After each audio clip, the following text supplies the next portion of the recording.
read from John chapter 6, beginning with verse 16. It says, when evening came, his disciples went down to the lake, where they got into a boat and set off across the lake for Capernaum. By now it was dark, and Jesus had not yet joined them. A strong wind was blowing, and the waters grew rough. And when they had rowed 3.5 miles, they saw Jesus approaching the boat, walking on the water. And they were terrified. But he said to them, "It is I, don't be afraid." When they were willing to take him into the boat, and immediately the boat reached the shore where they were heading.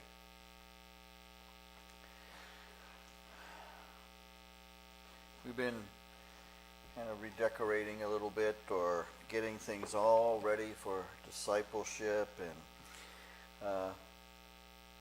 what that means when my wife's one of the ones in charge of that is I get to help. But she found this decal, and she put it up downstairs. It's on a wall right between the child care room and the little kitchen there. And the decal says, "Let your faith be bigger than your fear." I like that. And the nice part about the decal is the word faith is a lot bigger than the word fear, literally, in the decal. But I thought, that's worth talking about. And because it's a holiday weekend, I've still got one more message about purpose. I'm going to wait till next week. I just thought I'd talk a little bit here about fear. What brings fear into your life? What are you afraid of? I started thinking, even with the children's time, as when I was younger, afraid of the dark, and I'd pull the covers over my head, But I remember in elementary school, it was kind of weird. We had we had blackboards and chalk and everything else, and there's no whiteboards back then, right? And the erasers would eventually get covered with chalk. And in my elementary school, down in the basement, there was a eraser cleaning machine. It was like this whole part of a wall down in this room, and essentially what it was a vacuum cleaner, but except there was a spot where you put the erasers over it, and it sucks all the chalk out of the eraser. And it was we thought it was kind of cool when you got the privilege of the teacher telling you, go downstairs and clean the erasers. But that was a noisy machine that you were all alone in this room, and I was scared.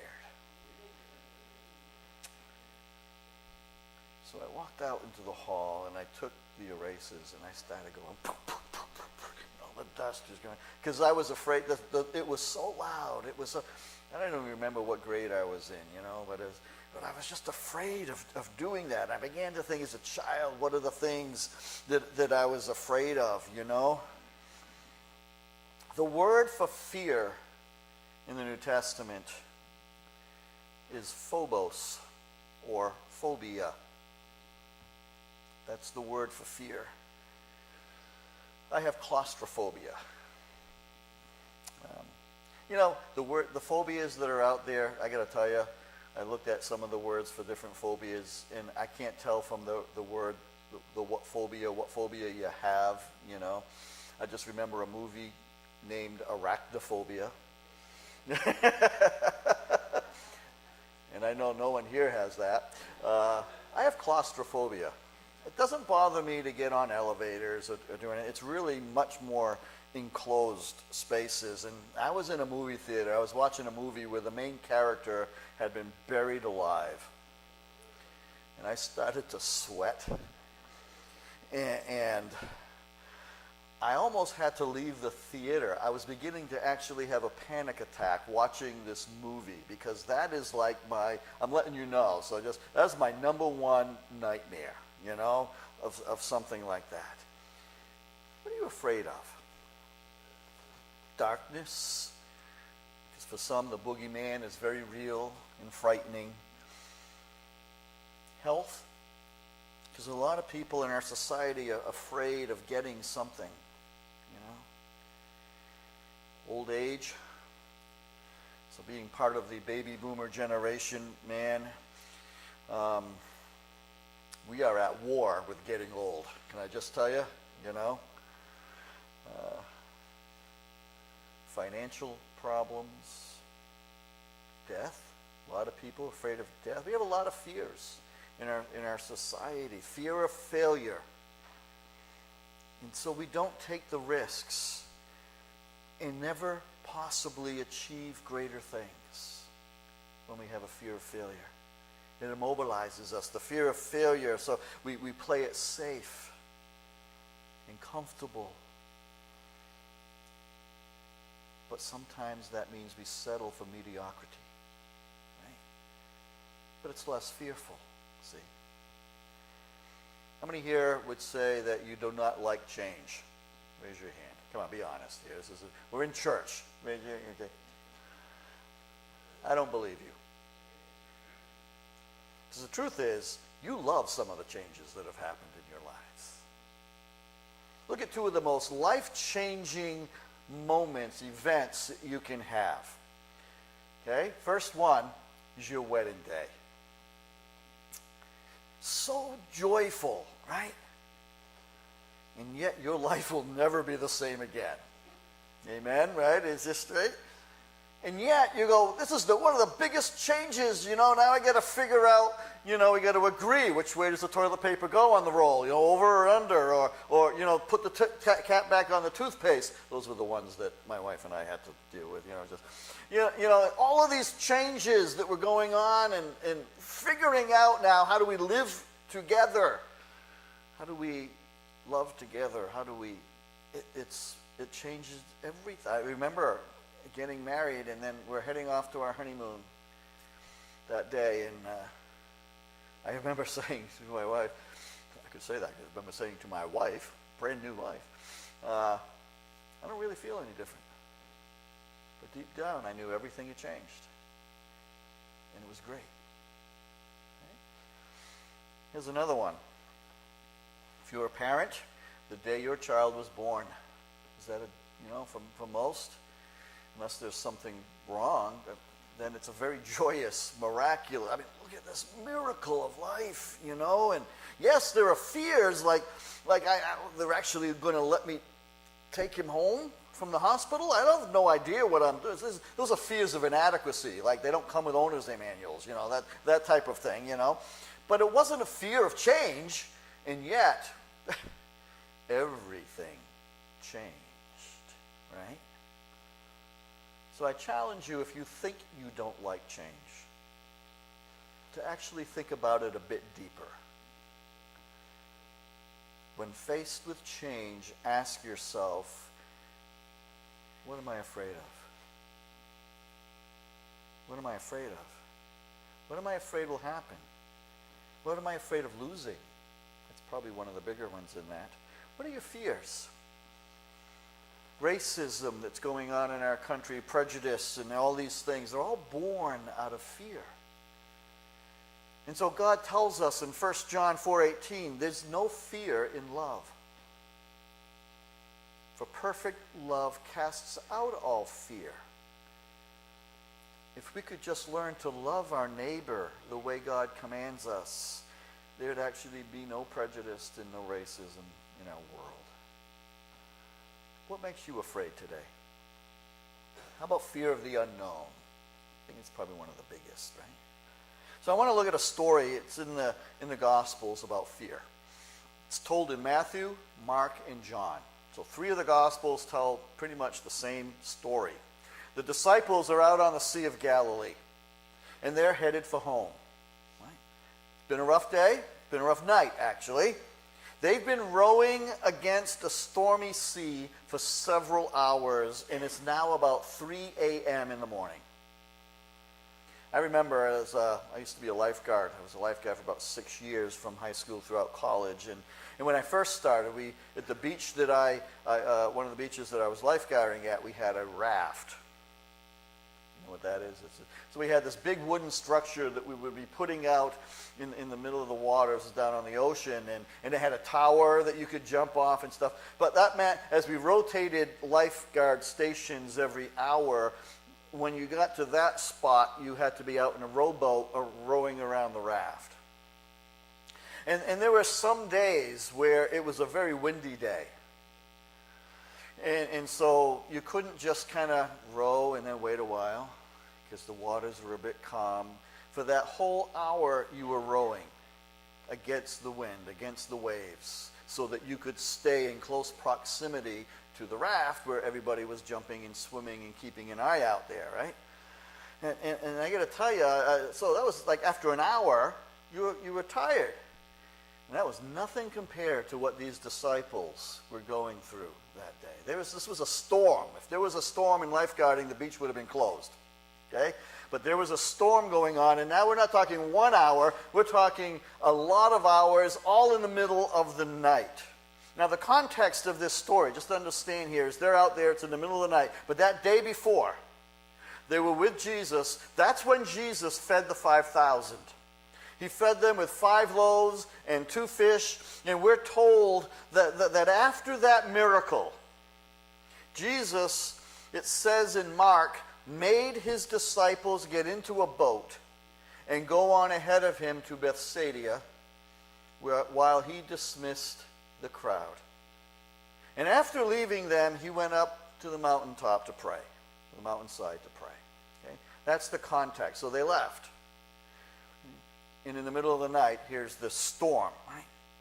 The Gospel of Matthew tells us a little bit more about the incident. It says, the boat by this time was a long way from the land, beaten by the waves, for the wind was against them. And in the 4th watch of the night, 3 a.m., he came to them walking on the sea. But when the disciples saw Jesus walking on the sea, they were, it says, terrified. They were afraid. It says, they said, oh, it's a ghost. Afraid of ghosts, you know. And it says they cried out in fear. That's from Matthew's version of that story, okay? Matthew then goes on to tell us about how Peter asks Jesus if he could walk on water too. And Jesus says, well, come on, you know, and then Peter actually walks on the water himself, but when he takes his eyes off of Jesus and he's focusing on the wind and the waves, he begins to sink. I think there's a good lesson there for us. When we take our eyes off Jesus and look at the storms of our life, that's when we begin to sink, right? But this morning, I don't want to talk about that part of the story. That's too well known for us.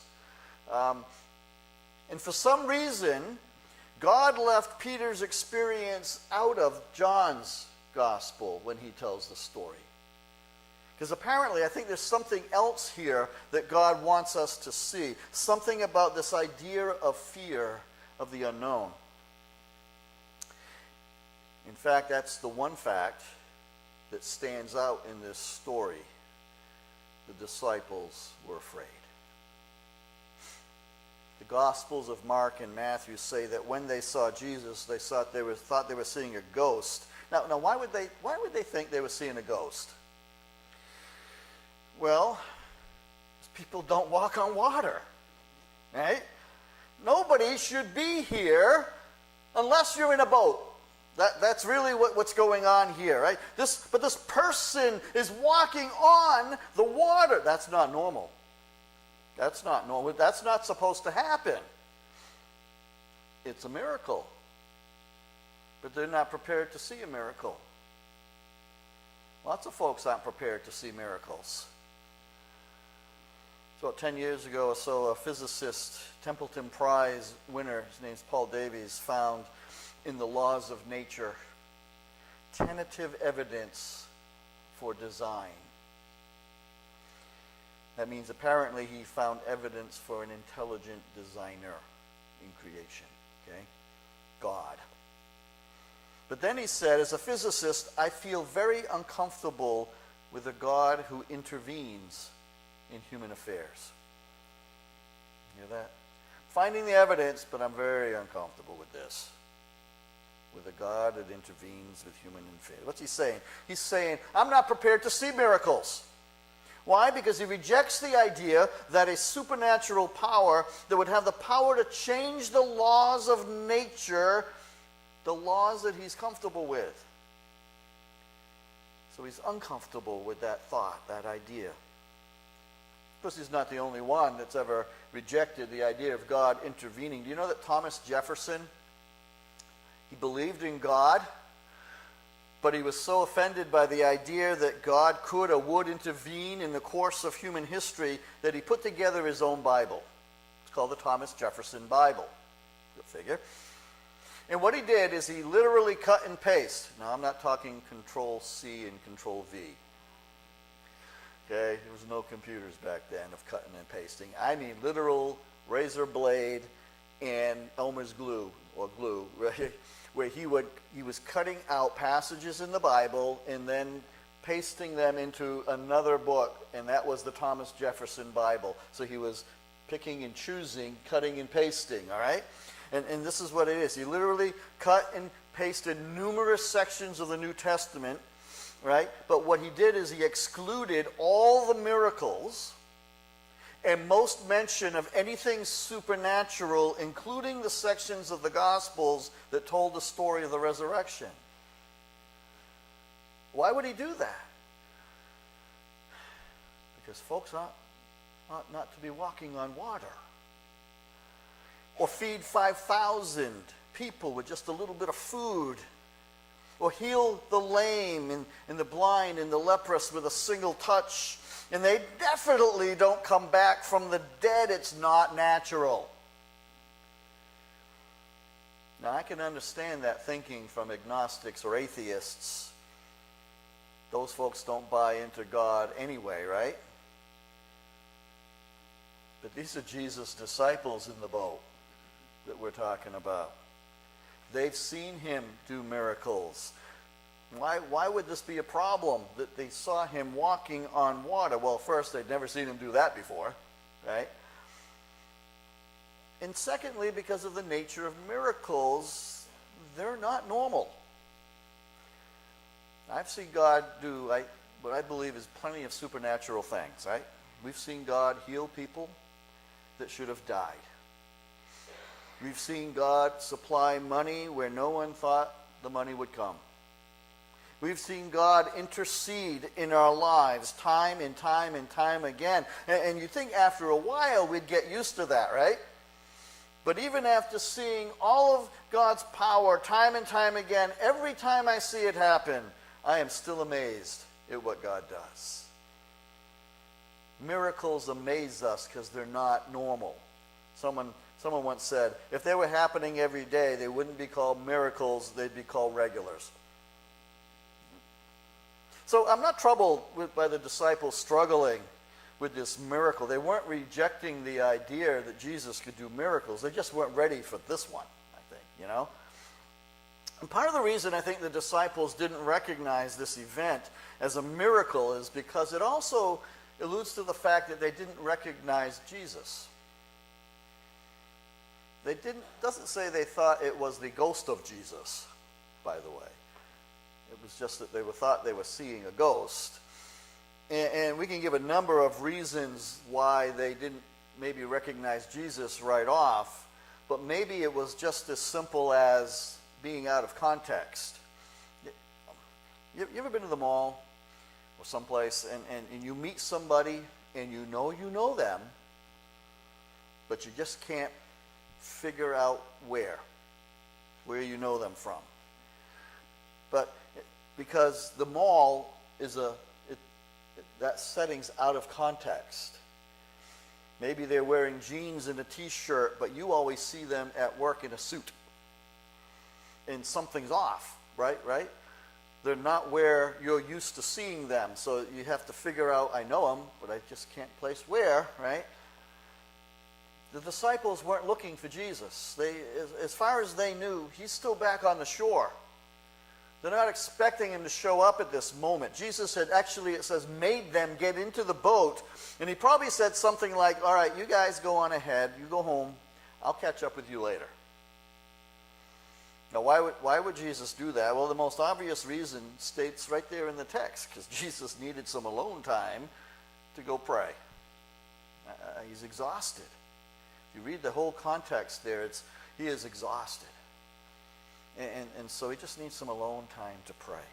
But I also think Jesus knew all about the storm the disciples were about to encounter. I think he knew that the wind and the waves would be against him. I think they would have to struggle. He knew they would have to struggle with the oars, and he definitely knew how they would react when he shows up walking on water. I think Jesus did this on purpose, because I think he did everything on purpose.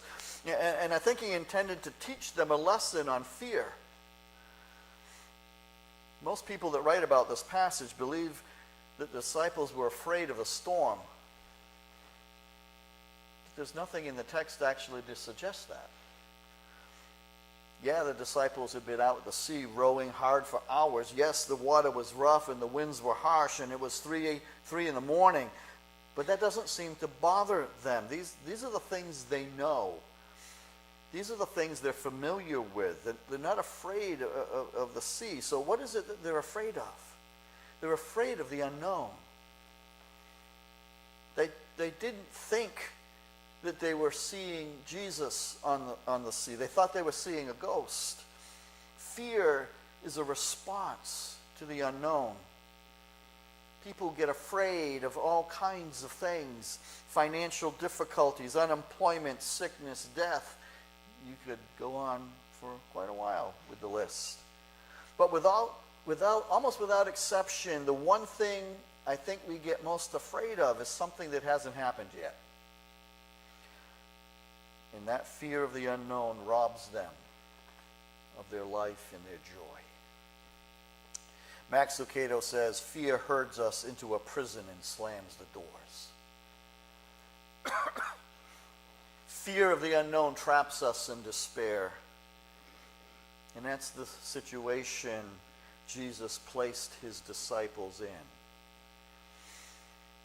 He wanted them to face that fear in their own lives and then give them a cure for the fear. Remember what he did to help them deal with the fear in that story? It wasn't another miracle or a sign from heaven. We're told they were frightened, but he said to them, "It is I, do not be afraid." And that was it.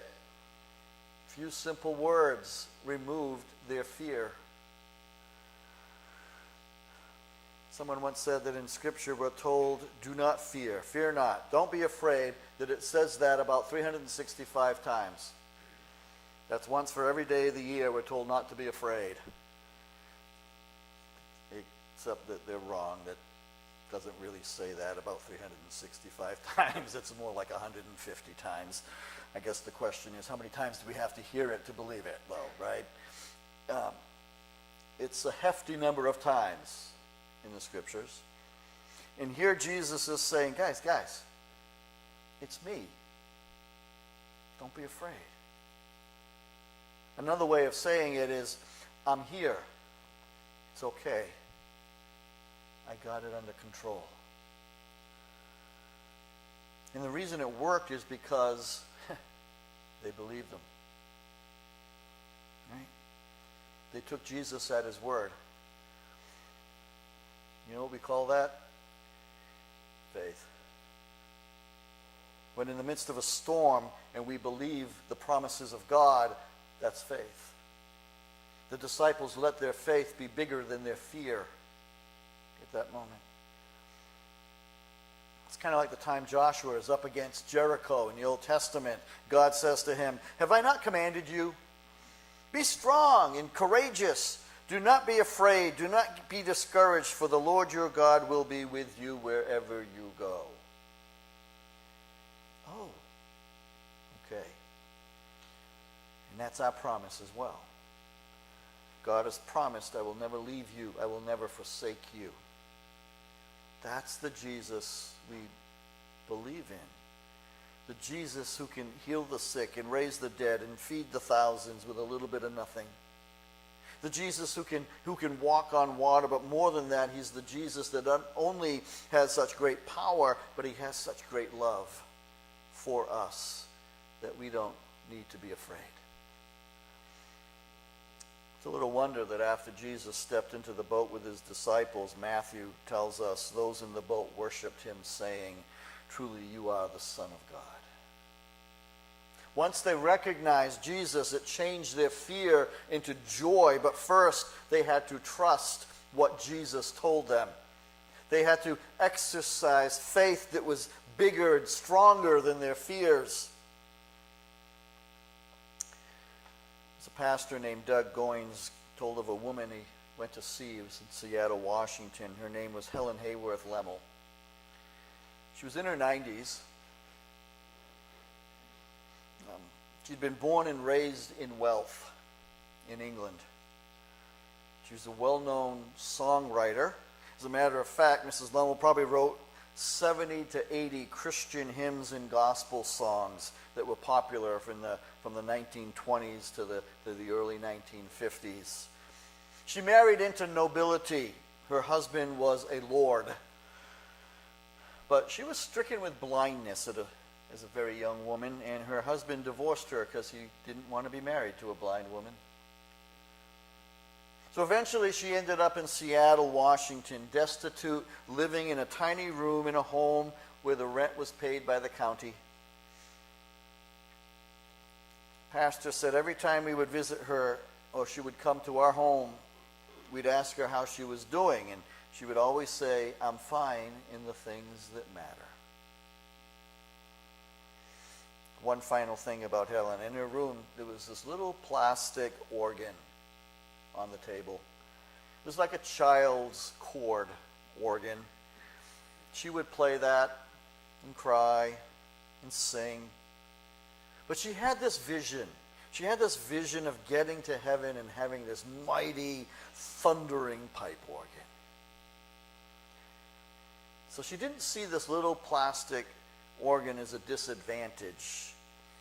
This was just her foretaste of glory. This was a down payment on what God was going to do for her. One of her sayings, just, "I can hardly wait." You might know the famous song that she wrote.